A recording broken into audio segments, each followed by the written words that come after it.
In today's video, I'm going to teach you how to create a scrolling web page in Figma. Start by opening your design in Figma and making sure you are looking at your main frame like a desktop or mobile frame. This is the canvas your page lives on. With that frame selected, extend the height to create a long page. Just grab the bottom edge of the frame and drag it downward until you have enough room for all your content. You'll see the height value update as you pull, which is helpful if you have a target length in mind. Don't worry about perfect spacing yet. You just want enough vertical space to make scrolling meaningful. Next, make sure Figma hides anything that sits outside the initial viewport until you scroll to it.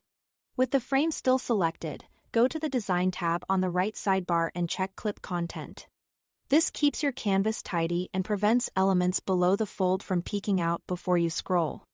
If you don't see the Clip Content option, double-check that you've selected the frame itself and not a group or an object inside the frame. Now, let's tell Figma how the page should scroll. Switch to the Prototype tab in the right-hand panel. With the same main frame selected, find the Scroll Behavior section and set the Overflow drop-down to Vertical. This setting enables vertical scrolling for the frame, which is the typical behavior for web pages. If you are not seeing these controls, confirm the frame is selected and that you are in the Prototype tab, not Design.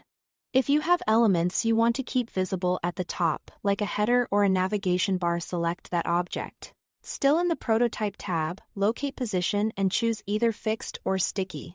Fixed pins the element so it always stays in place as you scroll, while Sticky allows it to scroll with the page and then stick to the top once you pass it. To ensure these elements appear above the rest of your content, move their layers to the top of the Layers panel. This layer order is important. If the header sits underneath other elements, it may be hidden while scrolling.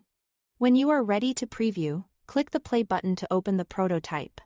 Use your mouse wheel or trackpad to scroll and confirm that the page moves vertically.